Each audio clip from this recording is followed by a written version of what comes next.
Bom dia, eu sou Maurini, professora do módulo de teatro dialético em sala de aula. E uma das tutoras disse que o pessoal estava um pouco em dúvida, tinha algumas dúvidas quanto às questões base mesmo, as questões teóricas do módulo, então eu vou trazer um geralzão do módulo agora, e assim, vocês podem, nos comentários, logo depois que eu terminar, colocarem todas as dúvidas que vocês têm e eu posso gravar um outro essa semana para apresentar para vocês. Tá legal? Então, vamos começar pelo começo. Né? No primeiro livro, eu escrevi sobre o pensamento que reflete e o pensamento que calcula do Heidegger. O Heidegger escreveu isso no pós-guerra. E quando a gente compara o que estava acontecendo na Alemanha naquela época com os nossos tempos, é muito parecido, porque logo depois da guerra seria preciso que se investisse naquela tecnologia. A Alemanha estava destruída.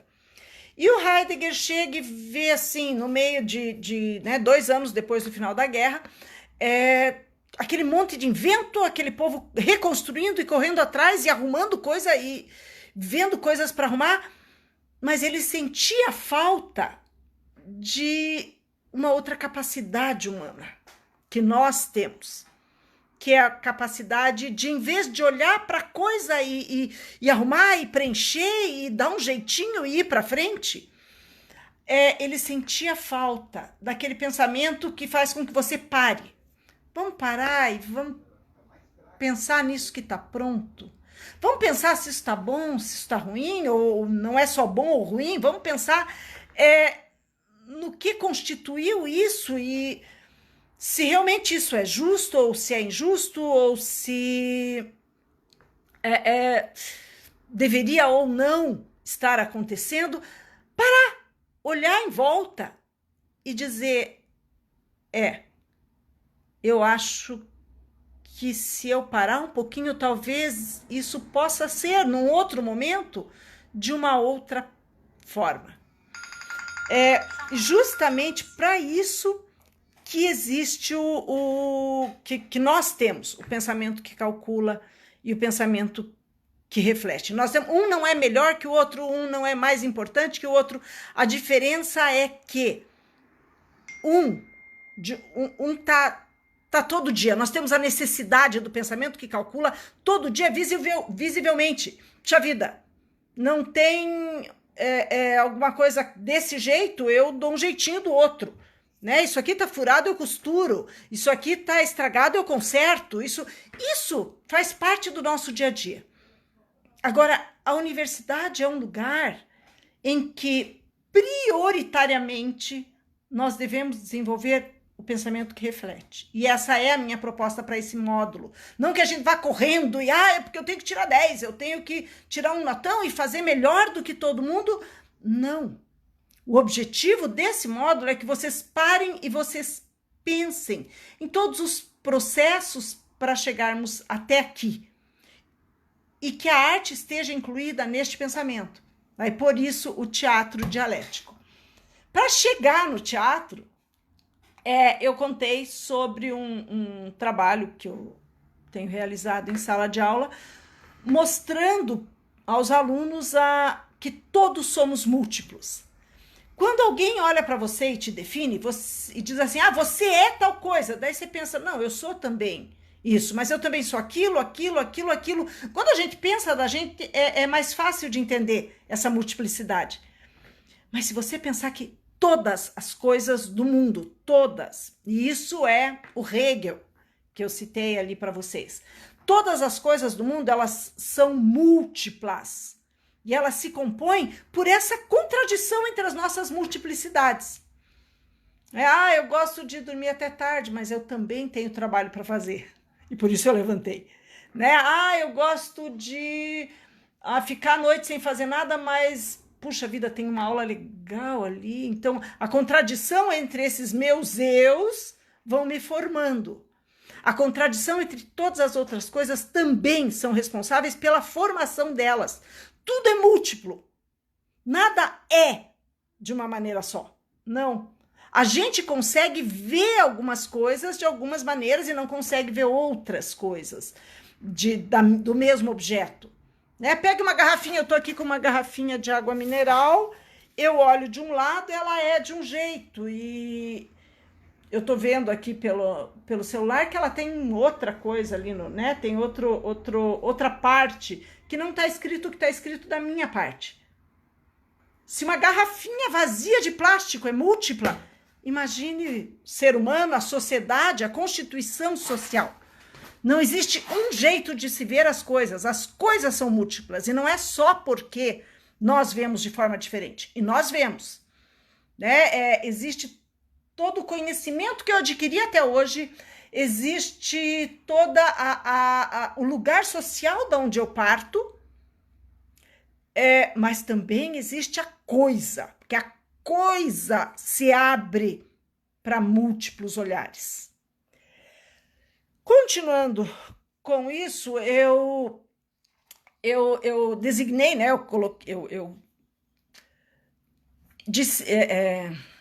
Designei como ideologia aquele momento em que eu esqueço que a coisa é múltipla e eu digo, essa coisa é a certa, ou essa coisa é a única. O vermelho é a única cor para se usar vestido de cigana em uma dança. Pode não ser, né? Certamente não seja. Então, quando eu esqueço a multiplicidade, eu tenho 5 dedos, mas eu acho que todos deveriam ser como o dedo indicador, porque ele é tão útil, então por que os dedos são diferentes? Isso é ideologia. Cada dedo tem uma função. Cada coisa na sociedade em que vivemos tem a sua função. E quando eu digo a minha é certa e a tua é errada, eu estou entrando nesse campo, que é o campo ideológico. Porque tudo é forçado, justamente, tudo é formado justamente por essa contradição, que é o encontro entre essas coisas tão diferentes. Certo, a Josiane está perguntando, professor, o assunto parece simples, meu medo é onde devemos chegar. Então vamos primeiro matar esse teu medo, Josiane. Não devemos pensar que principalmente para avaliação.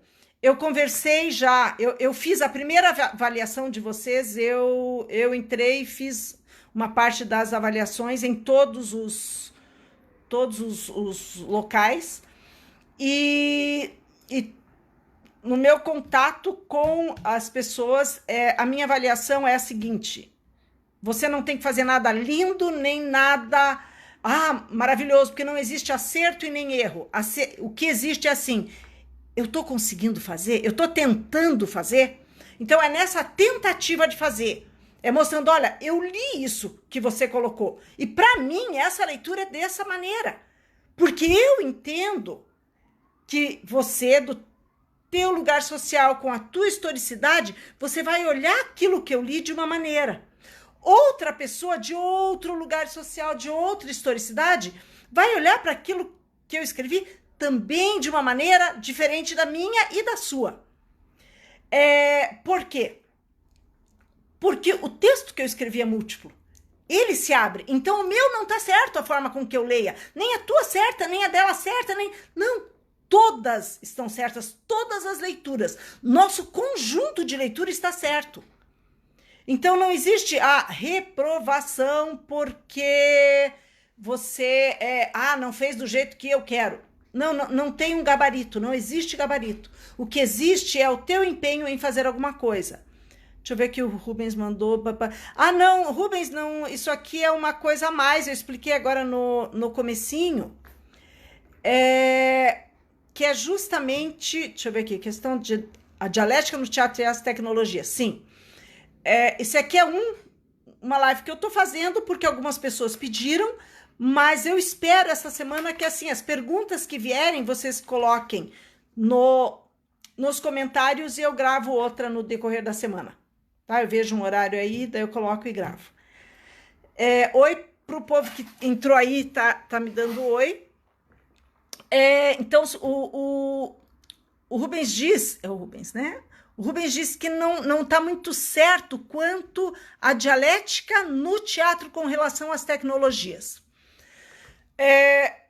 Tecnologia, neste sentido que eu coloco ali para vocês, ela é diferente de máquina de hardware, né?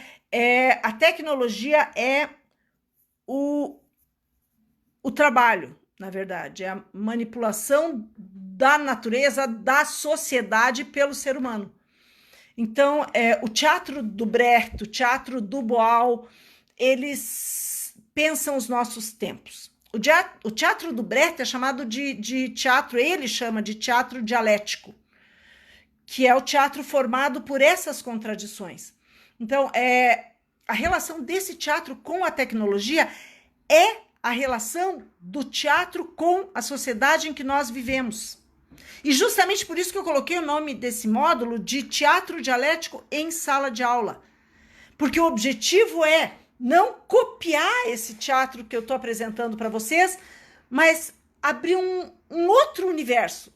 A mente de vocês está cheia de universo, vocês têm uma série de universos pelos quais vocês transitam, mas o teatro, enquanto um outro universo, um universo que trabalha com a diversão e o ensino em sala de aula, ele é profícuo.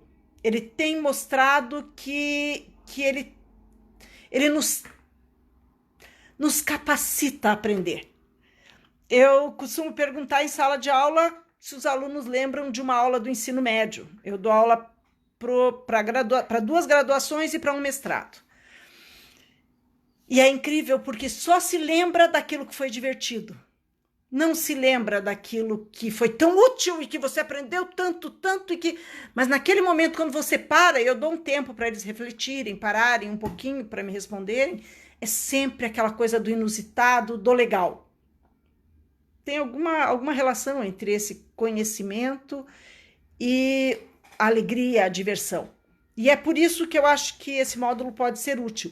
Toda essa base que eu tenho passado para vocês, que é essa base com filósofos, que é essa base com os estudos mesmo mais pesados da questão teórica, é justamente para que vocês tenham esse aporte. Porque eu inclusive já tive várias pessoas, vários orientandos e alunos de UAB que tentaram mestrado, que vão continuar os estudos, e isso é para ajudar vocês. E é justamente por isso que eu falo que não é o amanhã que importa em termos de avaliação. O amanhã que vai importar é o que você vai fazer com isso na sala de aula. Porque o que importa é o hoje, é o você conseguir ler e você entender dentro do teu universo aquilo que eu escrevi. E na prova, nos exercícios, você colocar, a nossa prova é dissertativa, ela é aberta, o que eu vou avaliar é justamente aquilo. Puxa vida, você parou, leu, refletiu sobre aquilo, pensou da sua maneira e escreveu o que você aprendeu. Que não é o que eu quero que você aprenda. Porque se eu quiser que você aprenda isso exatamente do meu jeito, eu estarei entrando no campo da ideologia, que é justamente aquilo que eu quero questionar com vocês. Então, eu peço a vocês para que não se preocupem com prova. Que vocês se preocupem em cada momento em que vocês lerem, que vocês estudarem aquilo que eu tiver colocado ali, em associar aquilo. Puxa, como que eu vou poder usar isso depois com os meus alunos, ou mesmo se você não for professor, na vida? Como que você usaria isso? Deixa eu falar um pouquinho, então, do Brecht. Para falar do Brecht, eu tenho que falar do Aristóteles e da teoria que o Aristóteles coloca na poética, que, na verdade, também é uma teoria política. Política no sentido de político social, nunca no sentido de político partidário. O Boal traz um estudo muito legal sobre essa questão política do Aristóteles. Para ele, a arte dramática, a literatura dramática, ela era um universo fechado. Os gregos, é bem bacana a gente pensar nisso, porque para os gregos havia dois deuses do tempo. Então o tempo poderia ser medido em Cronos, aquele que comia seus filhos, e que continua nos comendo até hoje. Ele acaba conosco no final de né, no seu tempo, no tempo Cronos. Mas também tinha um deus chamado Kairos ou Kairos. E o Kairos, ele era aquele deus do absoluto, era o deus Deus de uma saudade, né? Deus daquelas coisas que não são medidas no relógio. Esse era o tempo do teatro. E esse teatro, que era uma ação desenvolvida nesse espaço fechado, de tempo e de espaço, porque naquele tempo e espaço eram indissociáveis, aquela ação era o que o Aristóteles coloca como teatro, com um objetivo, que era gerar catarse. Catarse, gente, é purgação, né? Catarse é assim, desde quando você toma um laxante para ir no banheiro, até a forma médica que Aristóteles tinha colocado de você ir em um espaço e daí você vê pessoas gritam, e os teus gritos são vistos nessas pessoas para que você se livre das suas angústias. Então, o objetivo do Aristóteles era criar um teatro verossimilhante, quer dizer, que esse universo da ação, que ela fosse verdadeira enquanto espaço fechado ali, as pessoas iam olhar, iam acreditar que aquele universo fechado era um universo fechado verdadeiro, justamente para que elas pudessem ser purgadas das suas angústias, dos seus males. Daí chega o Brecht e diz assim, não, o teatro não pode ser isso, o teatro tem que justamente te mostrar, olha, existem esses problemas, você tem que ser consciente desses problemas justamente para que você transforme essa sociedade. Porque se você se conformar com ela nunca vai ser transformada. Então, 2.400 anos depois do Aristóteles, o Brecht pega essa teoria do Aristóteles, que é a teoria da dramática, junto com a teoria de todo o teatro de lá para cá, tanto no Ocidente quanto no Oriente. Ele faz uma teoria de síntese, unindo essas questões da dramática à narrativa, com o objetivo de, em vez de criar um teatro que te envolva, um teatro verossimilhante, não, mostrar que é teatro, para que você olhe para ele e reflita, e que, dialeticamente, né, porque a tua reflexão vai entrar em choque com o que está no palco, e o resultado disso que seja a transformação da sociedade. Seria a síntese. Então, o palco do Brecht seria uma tese, uma ideia. O espectador deveria ser a antítese dessa tese, o que vem se contrapor a essa tese. E como síntese, que é o resultado do contraste, do conflito, da dialética entre o espectador e o palco, seria a transformação social. Foi isso que vocês viram até essa semana. E assim, daí para a semana que vem a gente vai ver o Boal. O Boal, ele parte... O Boal tem estudo assim de todo mundo, mas ele parte da questão do Brecht, de um teatro que visa a transformação social. Gente, o Boal é um presente para professor. Ele é maravilhoso, assim, são tantas ideias, é tanta coisa que ele propõe para se utilizar em sala de aula, que quando eu comecei a trabalhar com ele, eu pensei, nossa, isso realmente é um presente para qualquer pessoa, em qualquer momento de vida, mas para o professor e para utilizar isso em sala de aula é maravilhoso. Ele pega o Brecht com essa questão de uma dialética de transformação social, mas ele amplia, ele vai mais longe. Ele diz assim, o teatro começou com o povo na rua, né? O teatro começou com aquelas dionisíacas, aquelas festas feitas a Dioniso, em que o povo ia para a rua e cantava. Por que não trazer isso de volta? E ele lança o espectador, que é aquele espectador que também é ator, e também é diretor, e também e faz parte do palco e da plateia. O palco e a plateia se misturam para criar um teatro que ele diz que é o teatro da vida. Porque ele fala assim, vamos começar a pensar, vamos pensar na sociedade em que a gente vive. Todos nós temos os nossos papéis. Vamos lá, o professor, ele tem o papel de... Ele tem uma postura de professor. Vocês que são professores em sala de aula, quando vocês são alunos também, parem e vejam quanto é diferente a postura do professor quando entra numa sala e desse professor quando é aluno na mesma sala. Nós temos os nossos papéis sociais e o nosso... E esse papel social, ele delimita os nossos gestos, que o Brecht vai chamar de gestos. Gestos não é um gesto comum, mas é um gesto que mostre da onde que você vem socialmente falando, né? Então, o gesto de um político, um deputado, é um gesto muito altivo. De um mendigo, já não é altivo. Então, todo o teu corpo, ele trabalha em consonância com essa realidade, que é a realidade de estarmos numa sociedade que nos divide em